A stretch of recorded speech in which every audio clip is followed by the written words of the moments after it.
J'ai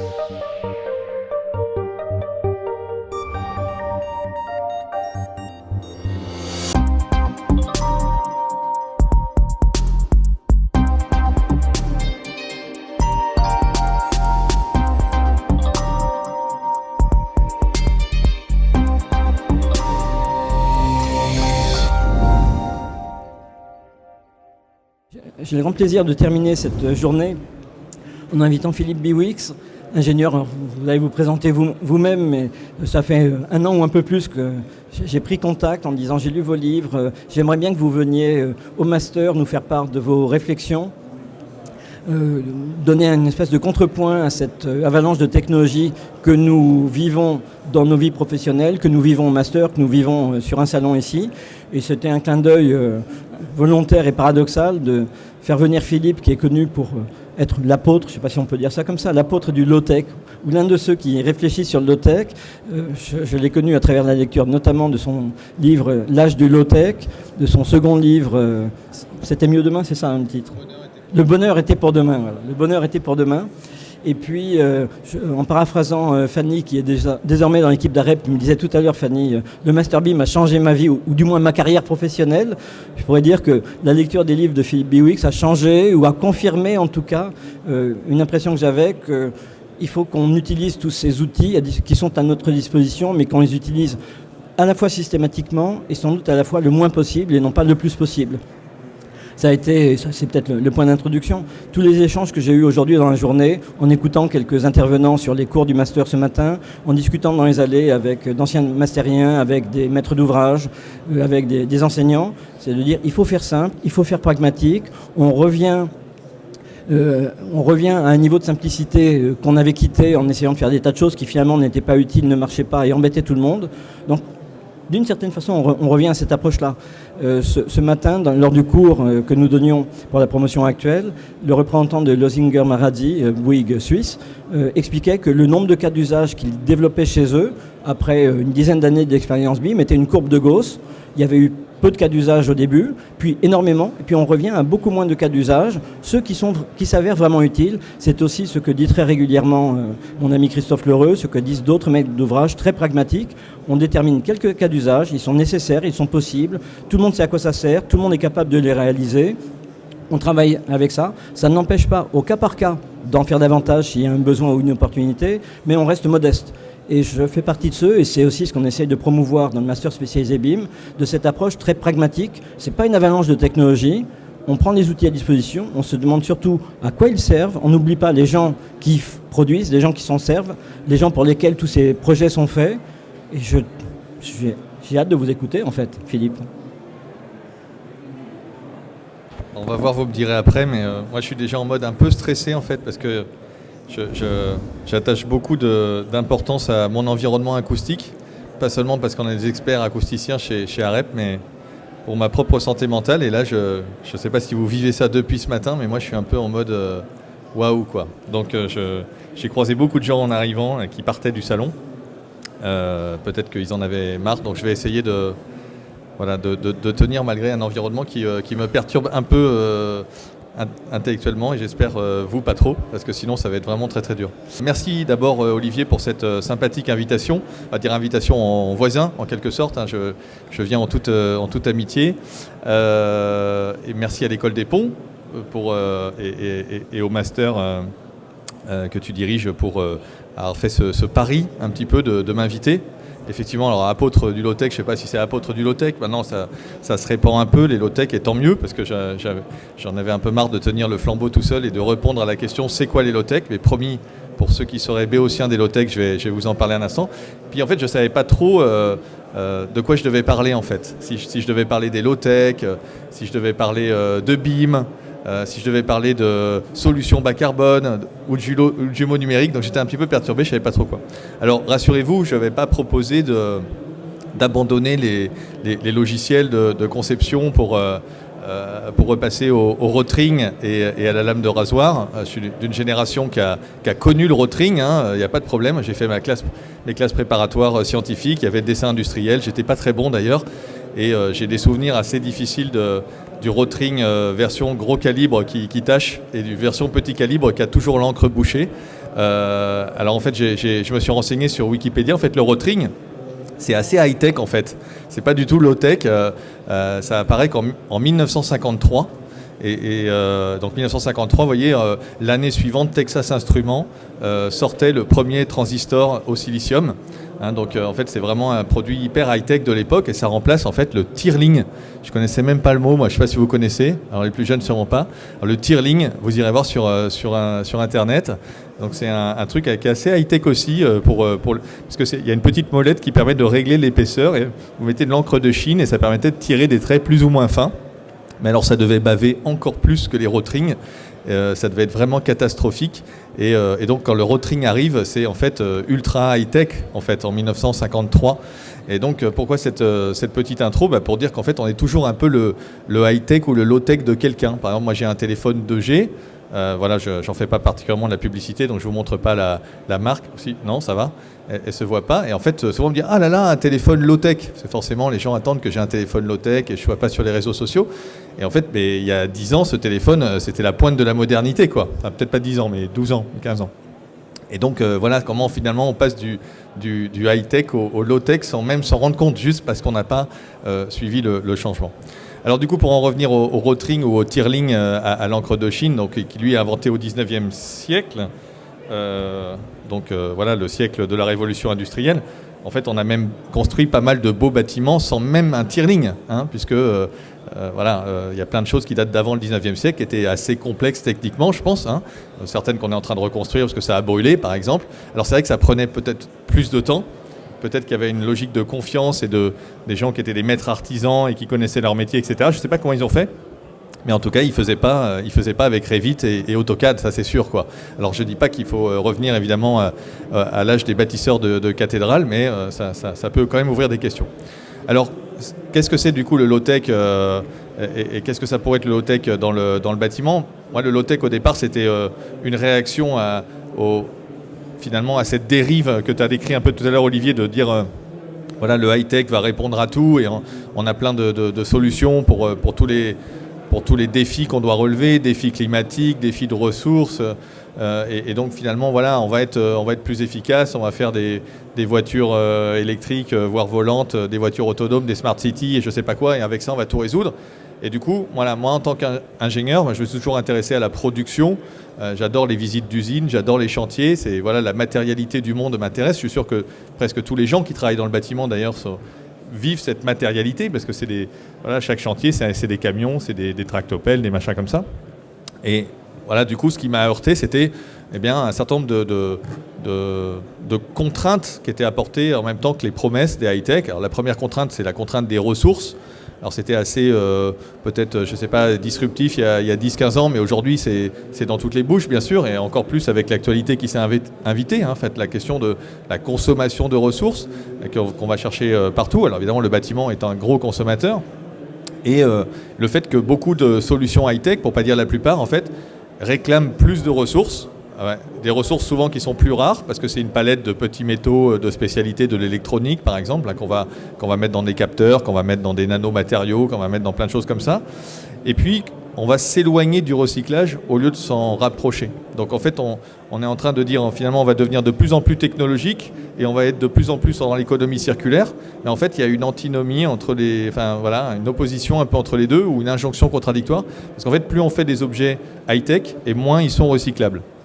Alors pourquoi ? Pas parce qu'on est crétin et abruti, on peut faire du progrès technologique même dans le recyclage, mais parce que les objets, étant plus complexes, ils contiennent plein de métaux différents, souvent à l'échelle de quelques milligrammes ou quelques dizaines de milligrammes, et quand on va amener tout ça en fin de vie, en fait, il n'y a pas beaucoup de valeur dans tout ça, donc c'est difficile de mettre quelqu'un avec une pince à épiler, un petit tournevis pour tout retirer, tout démonter. Donc on va faire du recyclage un peu plus bourrin, on va broyer, et une fois qu'après on va passer ça dans des fours, etc. Donc on va réussir à réextraire un certain nombre de matériaux, mais sûrement pas tous. Et aujourd'hui, pour ceux qui connaissent la table de Mendeleïev, je suis sûr que vous avez tous été jusqu'en première ou en seconde. Je ne sais plus à quel programme c'est maintenant, je crois que c'est seconde. La table de Mendeleïev, il y a une soixantaine de métaux. Sur la soixantaine de métaux, il y en a une trentaine qui, à l'échelle mondiale, sont recyclés à moins de 1%. Ça, c'est les scientifiques qui le disent. Alors, vous savez, les scientifiques, ce sont des gens très prudents. ils disent moins de 1%, et quelqu'un de normal dirait 0 en fait, c'est plus simple, mais c'est le langage un petit peu scientifique, voilà, on dit moins de 1, comme ça on est sûr de ne pas se tromper, et de pouvoir être revu par les pairs sans difficulté. Donc voilà, ça c'est la question d'abord de la question des ressources. Et puis il y a d'autres questions qui s'invitent dans cette question de la promesse et de la course en avant technologique. Moi j'appelle ça l'effet système, l'effet systémique. Alors, c'est un peu un hommage à Denis Meadows et son équipe. Vous savez, le rapport au Club de Rome, le fameux rapport au Club de Rome, les limites à la croissance, qui est sorti il y a quasiment exactement 50 ans. On fêtait les 50 ans il y a quelques semaines de ça. Donc la systémique, c'est le fait de dire finalement faut pas regarder les choses simplement par le petit bout de la lorgnette. Je simplifie outrageusement bien sûr, mais de dire finalement on peut avoir l'impression de régler des problèmes d'un côté en étant beaucoup plus efficace, beaucoup plus efficient. Mais on va peut-être créer d'autres problèmes ailleurs. Alors l'exemple type que j'aime bien prendre, c'est la voiture autonome ou la Smart City.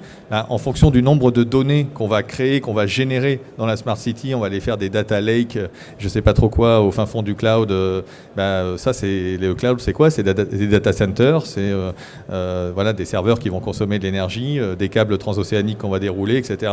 Et donc, en fait, on va peut-être avoir des cas d'usage environnementaux d'optimisation. Alors, vous connaissez ce principe de dire on va tous être fournisseurs, consommateurs d'électricité. On va échanger ça avec des parkings qui seront connectés, des voitures. Au moment où les panneaux solaires vont produire au maximum, on va recharger les voitures parce qu'elles sont garées au bureau, etc. Voilà, toute cette espèce d'écosystème formidablement numérique et intéressant et optimisé sur le papier, pourquoi pas, un truc bien designé d'ingénieur. Mais en fait, pour mettre ça en œuvre, déjà consommation de ressources, comme je disais tout à l'heure, et puis des datas qu'il va falloir stocker, gérer quelque part avec un système numérique. Là, c'est pareil, il y a une dizaine d'années, on n'en parlait pas trop. Aujourd'hui, c'est à peu près, ça commence à se voir, puisque c'est plus que le transport aérien de 2019, donc avant la Covid-19, en émissions de gaz à effet de serre. C'est de l'ordre de 1 milliard de tonnes de CO2, comparé au transport aérien qui était autour de 750 millions. Donc voilà, ça se voit, ça pèse sur les ressources, ça pèse sur la consommation énergétique. Et puis le dernier effet indésirable, c'est l'effet rebond, bien sûr. C'est le fait que, malheureusement, toute la trajectoire technologique de l'humanité, c'est des chercheurs, des ingénieurs, des techniciens, super, qui inventent des trucs de plus en plus efficaces, bien sûr. C'est toutes les entreprises qui sont en concurrence, elles ont envie de faire des choses plus efficaces, de consommer moins d'énergie, de consommer moins de ressources pour le même produit ou le même service rendu, c'est normal, ça permet d'être compétitif. Donc il y a une trajectoire comme ça d'efficacité, il n'y a pas de problème. Aujourd'hui, quand on prend l'avion ou quand on construit un bâtiment, on consomme sans doute moins de ressources qu'il y a 20 ans, il y a 30 ans. Sauf que cet effet rebond, il est mangé, partiellement ou totalement, par le fait que la demande augmente en fait, et que l'efficacité technologique se transforme en une efficacité économique des produits qui vont être moins chers puisqu'ils intègrent moins de ressources, ils intègrent moins d'énergie. Et si c'est moins cher, on va consommer plus. Donc ça, c'est un truc qui date du 19e siècle, ça s'appelle le paradoxe de Jevons, Stanley Jevons. Au 19e siècle, il étudie les machines à vapeur, il s'aperçoit que les machines à vapeur sont de plus en plus efficaces. Elles consomment de moins en moins de charbon pour le même travail mécanique rendu. Très bien, super. Mais sauf que la consommation de charbon ne baisse pas, elle augmente parce que du coup, il y a de plus en plus de machines à vapeur qui sont toutes de moins en moins chères. Et ça marche toujours aujourd'hui, malheureusement, partout. Et ça marche dans le bâtiment aussi, bien sûr. Si vous isolez des passoires thermiques, tous les grands bailleurs connaissent ça. Si vous isolez des passoires thermiques, vous n'allez pas gagner ce que les thermiciens ont calculé. Vous allez gagner moins parce que la première chose, c'est que dans une passoire thermique, vous avez froid. Et donc, la température de consigne va légèrement augmenter. Et donc, vous allez remanger une partie des gains. Il y avait une étude assez effroyable d'un grand bailleur allemand qui était sorti, je crois, l'année dernière ou il y a 2 ans, et qui montrait qu'ils avaient dépensé 340 milliards d'euros en une dizaine, une quinzaine d'années, et ils avaient gagné 1 kWh par mètre carré par an, en passant de 131 à 130 kWh par mètre carré par an. C'est assez effrayant. Alors on peut se dire, oui, mais s'ils n'avaient pas fait ce programme de rénovation, peut-être que ça aurait été encore pire, ça aurait peut-être dérivé de 130 à 150, ça on n'en sait rien, on n'est pas capable de le dire.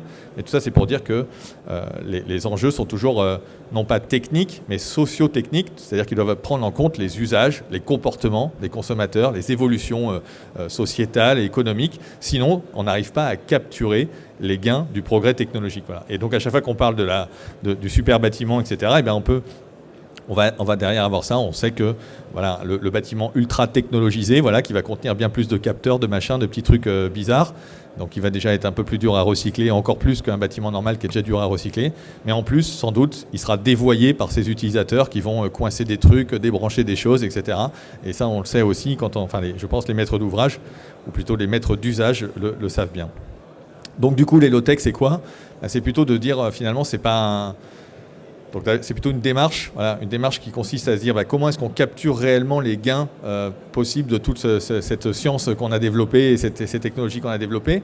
Donc une démarche qui soit une démarche de sobriété, d'abord de dire qu'on va injecter moins dans le cycle économique, c'est tellement plus simple, parce que tout ce qu'on va injecter, ça va être très dur à recycler ou à recycler correctement. C'est une démarche évidemment ensuite d'éco-conception, il n'y a pas de problème, et ça on connaît déjà, mais avec une éco-conception qui soit le plus possible autre que orienté sur la question du carbone, que ce soit vraiment aussi sur la question de la ressource, de la recyclabilité, aller vers des objets qui seront de plus en plus réparables, lutter contre l'obsolescence, être dans un âge de la maintenance, dans un âge de la transmission, et pas dans un âge du consommer-jeter. Et puis une question de techno-discernement, de discernement technologique, de se dire finalement ces précieuses ressources, ces précieuses technologies qui consomment tout ça, qui ne sont pas neutres, qui ne sont jamais vertes, à quoi je les utilise finalement ? Est-ce que je les utilise pour, soigner des gens avec des appareils dans les hôpitaux et chez les dentistes, ou est-ce que je les utilise pour avoir des réfrigérateurs qui font les courses tout seuls sur Internet ? C'est toutes ces questions-là que ça pose. Et donc d'être dans une logique d'innovation qui peut encore être technique, pourquoi pas, bien sûr, il y a des choses qui vont encore évoluer, bien sûr, des grandes ruptures, pas certains, parce qu'on finit par atteindre des limites thermodynamiques ou autres, il y a quand même des notions d'asymptote, mais voilà, au moins de dire que l'innovation, elle doit être aussi organisationnelle, elle doit être culturelle, sociale, sociétale, économique, et pas seulement dans une composante technique, parce que si c'est uniquement de la composante technique, on est rattrapé par la patrouille. Alors si je reviens au BIM maintenant, pour contextualiser un peu, parce que sinon je me lasse en fait, et vous aussi peut-être. Voilà. Bon, le BIM finalement, on voit un peu tout dessus. Alors c'est vrai je pense qu'il y a eu un peu d'effet de mode. On aime bien en fait expliquer dès qu'il y a quelque chose qui se passe, d'aller. On a trop de consultants, on a trop de prospectivistes, trop d'économistes, trop de plein de choses qui pensent tout de suite ce qui va se passer dans 5 ans, 10 ans, 15 ans, puis avec des effets d'annonce sur là tout va être bouleversé, ça va vraiment être la révolution. Vous devriez m'acheter du conseil. C'est un peu comme ça que ça marche. Notre monde marche comme ça quand même. Donc on est dans la disruption permanente, même si l'être humain a un peu horreur de ça en fait, en vrai. Donc il y a cette histoire de dire est-ce que c'est la solution miracle au mot de la construction. Donc ça peut être, c'est super, on va pouvoir calculer tous les bilans carbone de tous les choix de conception, des l'esquisse, des l'APS, et finalement j'appuie sur le bouton et non seulement j'ai le résultat de l'économie de mon chantier, de mon bâtiment, mais en plus j'ai son poids carbone. Ça va être la possibilité d'intégrer des enjeux de réemploi, bien entendu, c'est génial le réemploi dans le bâtiment, pas de problème avec ça. Soit des enjeux de dire j'accueille dans ma maquette quelque part des compatibilités de gisements qui se promènent sur des plateformes, soit même, je crois qu'il y avait un petit alinéa d'ailleurs dans la loi dans la loi déchets, je ne sais plus, il y a quelques années qui disait le BIM va servir à faire de la déconstruction précautionneuse dans le futur. Alors des fois j'ai un peu du mal à me projeter parce que je reviens avec Texas Instruments en 1953, vous voyez mon bâtiment qui va durer 50 ou 60 ans ou 70 ans, d'imaginer que la maquette Revit va être utilisée pour bien le désosser et réemployer les bâtiments. J'ai du mal à me projeter en l'an 2090 où ça va effectivement se passer. Est-ce que sur quel support seront ces maquettes numériques et comment ça marchera ? J'ai peur que tout ça ait été frappé d'obsolescence bien avant, mais en tout cas c'est le type de fantasme peut-être que véhicule la maquette numérique. Et puis il y a le BIM-GEM évidemment avec finalement cette promesse là de mieux utiliser, de mieux optimiser finalement le bâtiment pendant son exploitation et justement d'être capable de calculer tout ce qu'il consomme, etc. pour être en permanence en optimisation, en alerte, etc. Alors, tout n'est pas complètement faux dans tout ça, bien entendu. C'est Paul Valéry qui disait il y a pire que le faux, c'est le vrai mélangé au faux. Donc c'est un petit peu évidemment dans toutes les promesses technologiques, il y a toujours des choses à prendre et à laisser. Alors on pourrait même aller plus loin, parce qu'on peut imaginer le métavers. Bien sûr, une fois qu'on a le jumeau numérique, on va pouvoir alimenter tous ces formidables métavers concurrentiels, et comme ça on viendra tous avec... j'aurais même plus besoin de venir en fait, et on arrivera à couper le son à côté. On s'entendra tous chaussés de nos petites lunettes à la maison. J'ai même vu passer des trucs sur le machine learning. autre mot magique, bien sûr, il ne reste plus ensuite qu'à faire des NFT et la boucle est bouclée pour récupérer quelques subventions publiques.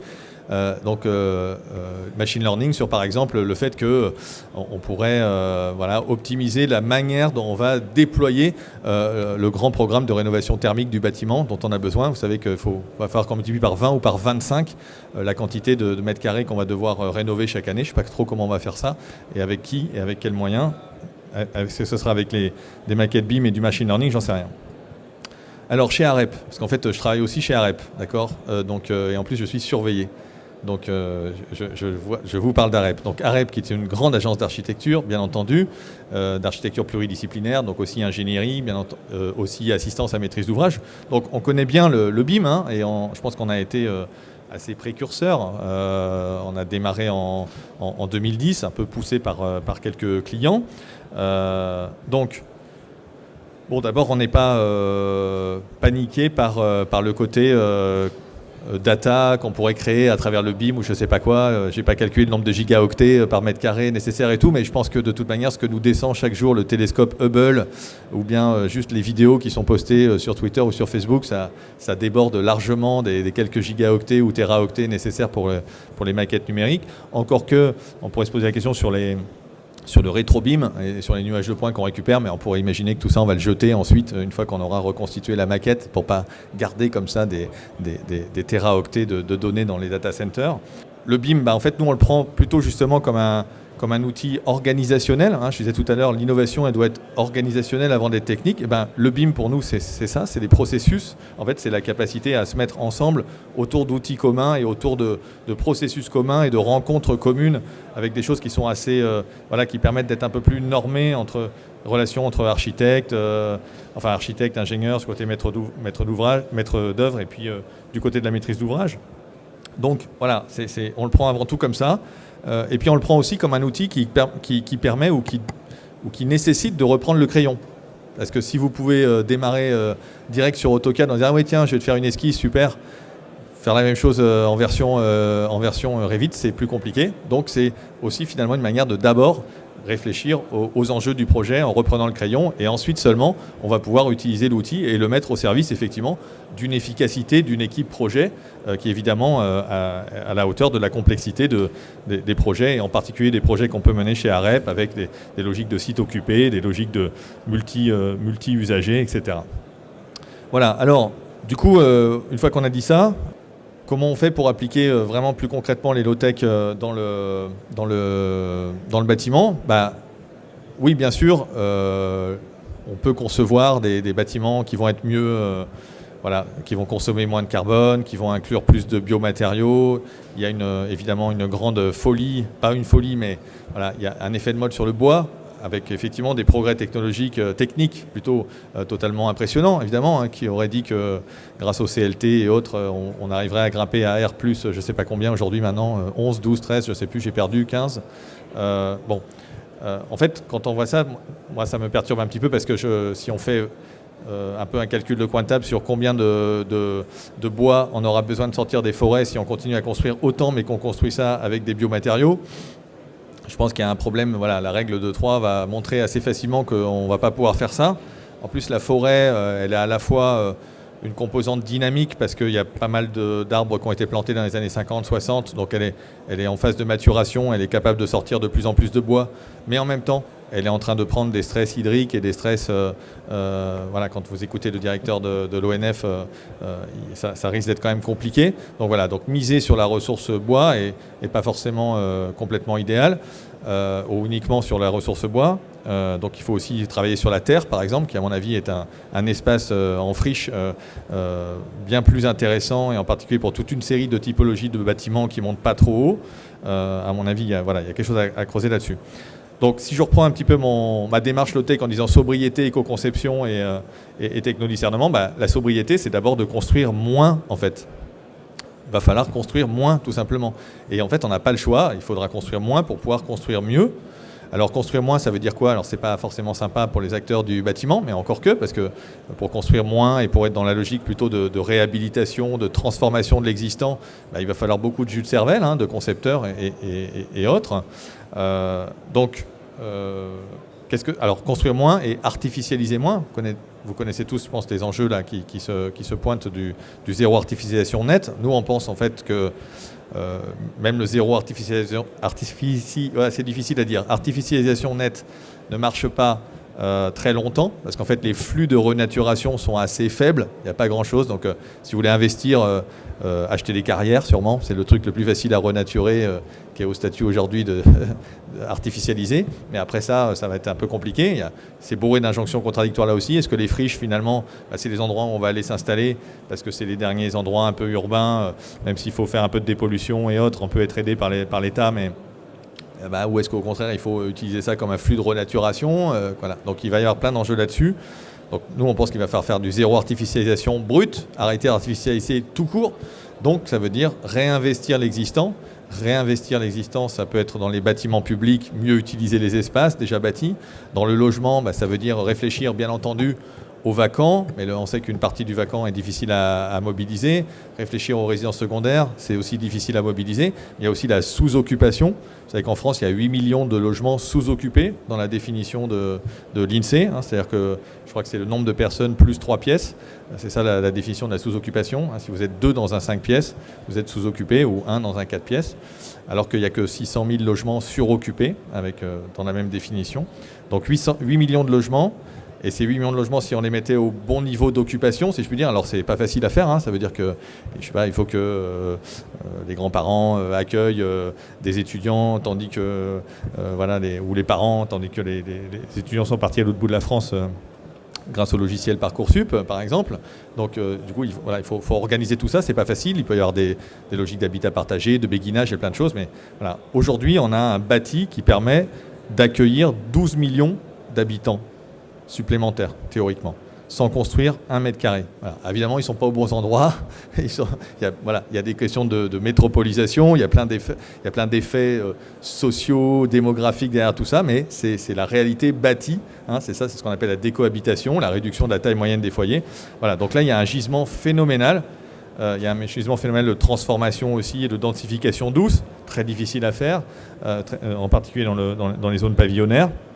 Voilà. Et puis c'est seulement une fois qu'on a décidé de construire moins. Alors chez AREP, ça prend quelle forme ? Eh bien, on n'y est pas encore complètement, bien entendu. On travaille dessus, mais voilà, on essaye de transformer nos programmistes en des tueurs de mètres carrés. Voilà. Programmiste, le métier de demain de programmiste, c'est d'être conseil auprès du maître d'ouvrage en disant comment je vous construis le truc qui prend le moins de place, et comment je multiplie les fonctions de vos usages. De votre bâtiment pour finalement être dans un maximum d'intensité d'utilisation de ce bâtiment. Comment on est dans le juste dimensionnement. Voilà, c'est aussi de dire... alors c'est contradictoire et plein d'autres choses. Tout à l'heure, je vous disais, il faut lutter contre l'obsolescence. Donc l'obsolescence des bâtiments, évidemment, les lieux sont eux aussi frappés d'obsolescence. Alors comment est-ce qu'on lutte contre l'obsolescence tout en ayant quelque chose qu'on a conçu au plus juste ? Voilà un exemple de très belle injonction contradictoire. Voilà, et c'est seulement une fois qu'on a dit qu'on allait construire moins, qu'on accepte de construire moins. Alors d'ailleurs, je dis construire moins, mais je ne suis pas le seul à le dire. Tout le monde le dit très officiellement. Il n'y a pas de problème. Dans la stratégie nationale bas carbone, c'est moins 40% de logements à horizon 2050. Donc, de toute manière, à peu près tout le monde reconnaît aujourd'hui qu'on n'arrivera pas à faire la transition environnementale sans sobriété. Voilà. Sobriété de construction, sobriété d'utilisation, d'usage, etc. Voilà. Et donc, une fois qu'on aura fait se construire moins, là, on peut faire à ce moment-là le construire mieux, évidemment, et être dans la logique d'éco-conception, de choix des matériaux, avec ce techno-discernement dont je vous parlais tout à l'heure, et en ne se jetant pas uniquement sur le bois. Moi, derrière le bois, je vois ressurgir des vieilles lunes, vous savez, de l'industrialisation du bâtiment. Ça me rappelle un peu, alors j'étais pas né, mais les années 50-60 avec les panneaux préfabriqués et puis les chemins de grue, vous savez, ces grandes opérations où la grue avance sur rail au fur et à mesure que le bâtiment se construit. C'était ce vieux fantasme en fait de tous les acteurs de l'industrie, de tous les acteurs du bâtiment, de l'industrialisation finalement, de la normalisation qu'a réussi évidemment l'industrie et donc qui permet des gains de productivité. Et finalement le bois, on voit ressurgir un peu des discours comme ça, on dit en bois le bâtiment monte plus vite, en bois il est conçu et puis finalement j'industrialise un petit peu alors que quand je fais de la maçonnerie c'est un petit peu plus compliqué. Bon voilà, je pense qu'il ne faut pas se jeter forcément sur tout ça. Donc travailler sur l'existant au maximum et rentrer dans un âge de la maintenance, un âge de la transmission, un âge du prendre soin. On a a plein de choses. Alors une partie des bâtiments peut-être nous serviront pas en 2050 ou seront pas adaptés, où on aura changé complètement de modèle. Donc peut-être on s'en servira comme banque de matériaux. Je regarde vers le haut parce que je me dis celui-là, je sais pas en 2050, est-ce qu'on en a vraiment besoin? Est-ce qu'on fait encore des salons du BIM en 2050? Enfin, des fois ça me fait fantasmer de me projeter comme ça. Ou en 2500, en l'an 2500. Après avoir fait 2% de croissance par an et donc on continue à construire comme des malades, je ne sais pas, et la moitié de la France est artificialisée, on fait des salons du BIM, je ne sais pas si ça se passera, mais voilà. Si ça ne se passe pas, on se servira de ça comme banque de matériaux et de réemploi, et il n'y aura pas besoin de les avoir modélisés en rétro-BIM à mon avis sur des logiciels, mais on ira les chercher et puis voilà, on fera appel à l'intelligence humaine comme on a toujours un peu fait. Merci beaucoup Philippe. Et effectivement, un cocktail nous attend sur le stand de l'École des Ponts à côté. Ce sera la meilleure occasion de poser des questions. Ce que tu disais à la fin résonne tout à fait avec l'une des autres casquettes que je porte, qui est celle d'élu à l'ordre des architectes. C'est tout à fait le sens du manifeste plaidoyer qui vient d'être adressé aux candidats aux élections présidentielle et législative sur comment gérer le monde de demain. La construction, on rappelle le nombre de logements vacants et la sobriété avec laquelle il faut envisager nos métiers. On peut espérer que nos outils bien utilisés nous permettent d'atteindre ces objectifs. Et c'est ça qu'il faut garder en tête à chaque fois. Merci encore, c'était un plaisir de te recevoir et t'écouter ici. Retrouvons-nous au Tour d'un verre si vous voulez tous.